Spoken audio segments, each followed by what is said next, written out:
wonder if he gets paid for that shit. Oh, on the car? Yeah, that big ass sticker. I always think about that. Like, I wonder, like, I mean, they get paid for that, right? I guess, yeah. I know.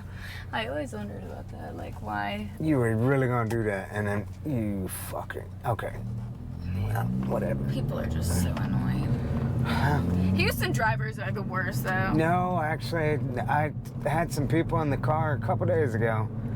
What yesterday. they talk about? Well, they were talking about Orlando. I used to live in Louisiana, like Baton Rouge, and people were horrible drivers there. Really? Baton Rouge? Yeah. Baton Rouge. It's just everywhere you go. It's the worst weather. It's the worst drivers. Everywhere Oh my you God, go. I know. Everywhere you go. You go to Chicago, it's the worst weather here. And I agree with them. It is. I've never been to Chicago. I want to go. It's fucking a nightmare. Really? I cannot stand Chicago. It's just the weather. What kind of weather though? On the north side, you'd be like, it's a nice day, it's 65, everything's good, cool, we're great. Cold wind comes out that lake, drops to like 30, and you're like, motherfucker. Yeah, my family's from New England, Connecticut, and Maine, so I'm used to the cold weather up there. Well, going from 65, 70 to 30 is a fucking That is an insane drop. That's it's stupid. Yeah. I hated it. But I call it the armpit of hell. Oh my God. That's funny. What's the coolest place you've ever traveled to? The coolest place? Yeah. Turkey, Istanbul. Oh my God, how was that? I thought it was wonderful. I mean, people kept on telling me, it was like, you gotta be careful out there. Because apparently there's a lot of terrorism that comes out of Istanbul. Really? Yeah. But I thought it was awesome. I even liked the call to prayer they did. They do the call to prayer like 4 or 5 times a day. Yeah. And, you know, and they do all that shit. I don't know what they're saying, but it's kind of meditative. Yeah. Right? It's kind of like if you go up in the Soothing. Yeah, if you go up in the northeast, you go to the AM radio station. I have... and I have a Hail Mary full of grace, and they just do that shit over and over and over. Mm-hmm. And, you know, if you're in a bad state of mind, you just do really that. Helps, and it's meditation. It's really what it does. I actually meditate as well. I really think it's helped with everything. My mental health and everything that goes along with that. I think it really does work. Okay. That's good. Very grounding, yeah. I do a simple meditation. Which one do you do? It's just simply body relaxation. Mm-hmm. I like to do like guided meditations. Like there's a bunch of podcasts on Spotify, and I just do like. Have you heard of like box breathing? Box breathing? Yeah. Do you put your head in a box and breathe? I guess you would imagine a box in your head. And then while you're imagining the box, you like take a deep breath in, and that's the one going. Then you take it out, and and it makes like a square. You do it like 4 times. Okay. And that works for you? Yeah, I do but I do a bunch of them like kind of all at once. I like cue them, and it's like each one is different. But I love doing that. It really brings peace. I think everyone should at least try it. It took me a while to like it and to see it work, but I think it would be good for everyone to try. It's crazy how many things that are actually beneficial out there that are easily accessible as far as the knowledge, and people just don't do it. I agree with that, yeah. It's because we're so wrapped up in our lives, and you just don't believe it until you've done it, until you've experienced it, I guess. Yeah, so I had a friend tell me, and it was like one of the greatest pieces of advice, and they said, the guy said, fuck that red light. Yeah, I know. Said, you're so caught up in the past that you can't realize the greatness of the present. You're so caught up in the past, you can't realize the goodness of the present. It's more than that, though. Of course, but that's a good way to think about it. No, that's like a child's first step. Is really what it is. Yeah. I mean, it's useful. Obviously, walking is useful. Mm-hmm. Every human being needs to be able to walk, assuming that they have legs or they're not paralyzed. Yeah. But even then, you have wheelchairs. Consider that round legs, I suppose. Anyway, but it's a first step. Do you want to listen to a video? Oh my gosh, I'd love to. I'm gonna show you a video, and you're gonna. I think you're gonna appreciate it. I love, like, oh my gosh, I love this stuff. Oh, you already pulled it up. Uh-huh. I already have it up. Man, tell me what you just said, dude. Yo, man, come on. You can watch the What did video. you just say? Sorry, no, you're good. You have plenty of We're talking lane. about Ferguson. Right. Celebrities, politicians, activists, whatever. Where is this, in Houston? No, I don't know where he's Fix at. Ferguson is the No question. clue. Right? And we fix Ferguson in this. I gotta get to my car, man. I'm so tired. Yeah. We fix Ferguson in the same way we fix Afghanistan, Gaza, Palestine, Chicago, and that is to stop. We have to stop and be open to the possibility that we have been brainwashed on every single Oh, I level like of our this. lives. Brainwashed with conditioned thoughts that Beautiful. we have fought over, died over, killed over, gotten angry, sad, and depressed over. Okay. We're so loyal to these thoughts, right? Right. But we gotta question them because they were created by the culture that we were born in. Look at that word, culture that we were born in. Cult. Right? Okay. All right. This culture taught us that race was real, and we believe it. It taught us that war and violence creates peace, and we believe it. It taught us that love was weakness, and we believed it. We ate it up, right? But open any history book, right? Any history book, and you'll notice a trend. Generation after fucking generation. It's the same story over and over again. We've tried everything, from politics, to protests, to rallies, to riots, to marches. None of it works. Right. These things create short-term results, not lasting solutions. Oh. And just because our parents or grandparents believe something or did something doesn't mean that we have to continue that cycle, man. Yo, this is our time right now. As I stand here right now, this is our time. Billions have come before us and billions will come after us. We have a chance right now to make a real difference. Or we could die doing the same thing that we've been doing over and over, expecting different results. Right. So the question then is, what have we not done? See, everybody's worried about changing this, changing that. What's on the outside, right? But we've forgotten about that which is looking outside, which is ourselves. Who are you? Is the question. All right? Yeah. Who are you in the deepest sense? I'm not talking about your fucking race, your ethnicity, your heritage, your fucking ancestry. I'm not even talking about your experiences or your memories. Who are you in the deepest sense? Okay. Because figure that out. Because there will never be external peace if there is not first internal peace. Oh, that's so And once you true. figure that out, I promise you the entire world will transform, Pause it. will change. What does he mean by that when he says the entire world will transform? Well, I take that as like, I was talking about the part where you have to heal your inner self before you're able to be, what's the word? Not better in the world, but like, I know there's a saying, like, you can't build a house on another person's like tears. Like, you have to like heal within yourself before you're able to give it to others. Okay. That's my perspective on that part. But What is- But what do you think about what he was saying as a whole? When he's talking about who you are. You're not your race, your ancestry, your heritage. That's honestly something I'm trying to figure out at or the moment. even your memories. Okay. That's something I'm trying to figure out, because I feel like a lot of like my life, I've always questioned like who I am or what my purpose is and Okay. all of that. And so I'm 22, I'm still young, but I'm taking my time to figure out who I want to be when I'm older. You just got in the car with the perfect person, but go ahead and finish the video because we're going to have a little talk after that. Okay, your phone went off. Oh, shoot. I don't care.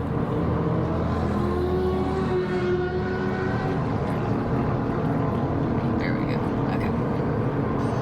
And as more and more people find themselves, mankind has the opportunity to transform into kind man. Right? Beautiful, right? So, Jesus once said that forgive them, they know not what they do. Think about that. Forgive them, they know not what they do.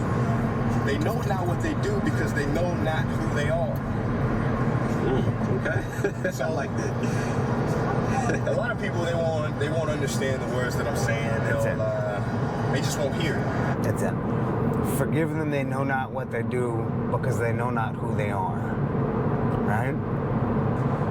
If you look at how we're created, from birth to the present, Yeah. we are all created. We're socially created. If you look at our lives is, let's say it's fingerprints on a windshield, right? Or a better analogy, perhaps, a white canvas, and every person that interacts with you applies a brush stroke. Some people apply more, like your family, your teachers, your friends, your brothers, your sisters, whomever. But they apply something. I agree with that, yeah. Some of it's good, but some of it's bad. A lot of it's bad, and we don't even know that it's bad because it's just a part of our reality. Yeah, like life, Right? yeah. But what you have to understand is that every single person was socially created. They're all a social construction. Therefore, 99.9% of what you see is a fabrication. It's all bullshit. It's nonsense, right? It is not who they are. What they're showing you is a mask that they've created and that has been created, right? Yeah. And I could give you a million different examples of that. I'm sure you can look within yourself and see how that's reflected, right? What I think is really interesting is how everyone who is born I think like hate or like, you know, people with like politics and stuff, like that's all taught. And like I think that it makes me sad to think about, like when I think about like my grandparents, like I think about the time that they lived in was so different from us. Yeah. And like I wish there was a lot of more change in this world with like being accepting with people and understanding. Like I'm a very personable person, I don't know if I worded that correctly. You did. Personable person. But I think there needs to be a lot more love and exception in the world. I think we're getting closer, but we need more to develop as... We're getting farther. It's getting worse. It's not getting better. We're becoming a more judgmental society. We're becoming a more cynical. Very sensitive. A more cynical society, a very sensitive society, a very triggered society. Our culture is getting weaker, not stronger, right? I agree on that part, yeah. I think like, but I still do think that like, you know, things have gotten better, but also social media and the internet, everything, that's what is ruining everything, in my opinion. It's just like what Prince Geary was saying though. As more people begin to understand who they are, everything is going to get better. Yeah. But here's the thing about that though. Beneath all of the trash, all of the garbage that's been created, most of the bad stuff is fear, right? Fear's the enemy. Yeah. It's the enemy of humanity, right? I don't know if you believe in God. I do. Oh, I was just about to ask you the same thing. I do. Yeah, I do as well. But there's a person that God intended us to be, and there's a person that society created. If you can access that person that God intended you to be, even if you read the Bible, there's like the fear of the Lord. The fear of the Lord is the key to all wisdom, right? Right. What does that mean? Fearing the Lord, obeying His proclamations, not worrying about society. It is literally the key to all wisdom. There's a guy named Dan Pena. He's a billionaire. He's a billionaire from Florida. And he was talking about Trump, but that is irrelevant, what he was talking about. And I'm going to give this, it's basically verbatim. He said there are not two people watching this video that understand what it means to behave as if you do not care what other people think. Yeah. Okay? And you really have to put some thought into it. It seems like a simple idea. But it's really not. But there's a reason that he said it that way, because it's absolutely 100% not a simple idea. Yeah. But that's simply because our realities are fictions. It's distorted. Yes, it's very much distorted. Our vision is distorted. It's like we have a concave lens over our face, and that's how we view society. We've yet to take the blinders off, and that's why Prince Geary said the entire world will transform once you discover who you are internally, once you discover the person that God intended you to be. Now the process to actually do so, it's a traumatic process. You have to break apart who you are. Yeah, you have to start from Understand the how- root and the ground up. From the core, but a lot of that stuff you're gonna have to guess with, because I don't remember what happened to me when I was 5. Right. You know, I don't. But that's a part of how I became who I am. And same thing with you. Same thing with everybody. Yeah. I was talking to a lady today just a couple rides ago, and she was talking about her husband, and he grew up without his father, and she's trying to show him, like, you're not that kid anymore. Yeah. You're your own man now. Healing your inner child. Healing your inner child. We carry the child with us everywhere we go for our entire lives until the day we die. Doesn't mean we have to carry the fear, the pain, the anxiety, the stress, all that crap. But we carry that child with us. Yeah. I want to tell you something that you just made me think of. Okay. Since you're religious, you're Christian. Uh-huh. Okay. So I think it's so interesting. I like read in the Bible, and I fully believe in this, like 100%. That so it says that at birth everyone is assigned one particular guardian angel, and I always thought that was cool. Like, it's from your birth to your death, you have one, and that has helped me view the world differently. Like, now I used to say, oh, I'm so unlucky, and I used to be like, oh, this and this and this, and then once I started thinking about like things that I have done, I'm like, oh my gosh, like I actually was being watched over. I guess sometimes things don't go like my way or your way, but there's always a specific path that you're supposed to take, and I think that like everyone, like everything happens for a reason. That is the one thing I for sure believe in. What are your thoughts on that part? That's a beautiful way to think about it. I'd never thought of it like that. I don't think about it. Really? Yeah, I don't know. I have no comment. I don't know. I have no idea. But I think it's a beautiful way to look at life. To know that there's always somebody there looking over you. I fully believe I mean, that. obviously Jesus is too, but I mean... Right. But like, God. I've been in serious car accidents, and like... Car accidents, multiple? Yeah, and there's no way I could have been alive without Jesus or a guardian angel. And so I 100% believe in it. I have a story, but I don't tell it to people because it sounds so retarded, ridiculous. But yeah, never mind on that. But What is it? Okay, I was on Westheimer, and right there where I was at, there's a light pole and a big ass bush. I could not see who was coming from the left. And I was like, okay, well, I think I'm clear. I pull out, and there are 2 vehicles like bearing down on top of me, Oh my gosh. coming at like 45, 50 miles an hour. I don't know, but was they it were. straight on or? Uh-huh. They're like, here I am, here's the 2 vehicles right here, and then 2 vehicles right here. Oh my god. I close my eyes, flinch, nothing happens, I look up, there's no fucking cars. Yeah, I was just like, what the fuck just happened? Pardon my language. No, that's crazy. I looked That's something that's like, and I believe you, that's something that is like, wow, that's a miracle. That's ridiculous. I have no idea. Like, aliens just said, sucked him up and put him 10 It feet was- away or some shit. I That didn't even was see your him. guardian angel. I guess so. I look to the left, I see headlights, flinch, brace, nothing happens. It was ridiculous.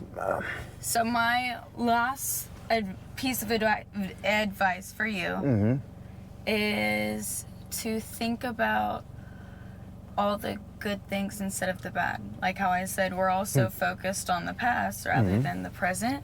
And always remember, you do have a guardian angel.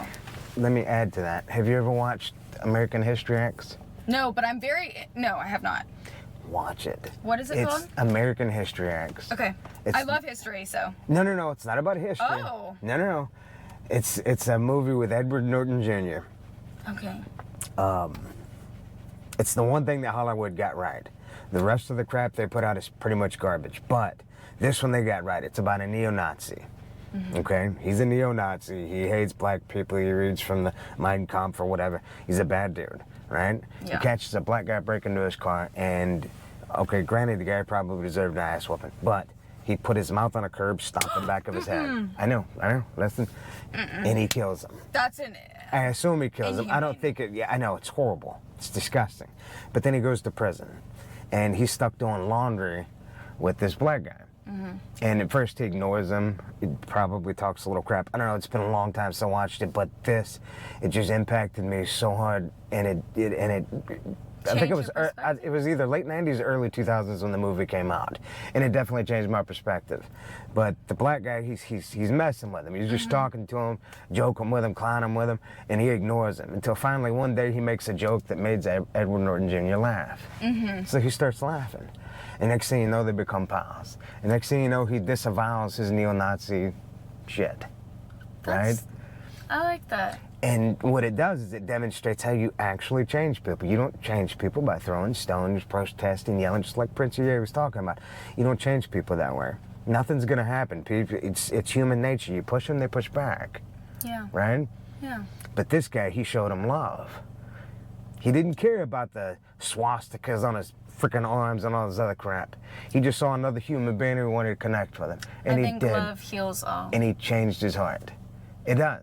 It does. That's what's And the it- most beautiful in the world. It sounds utopian. No, but It's real though. it is real. I mean, it's real. Yeah. It works. Yeah. And we have to master that. Yeah. Well, after this, I'm going to focus on trying to find myself. Your inner self. So this is The helped person that God intended you to be. Focus on that particular phrase. and being thankful. I think you have to be thankful for everything. You do. You do. Gratitude is very important.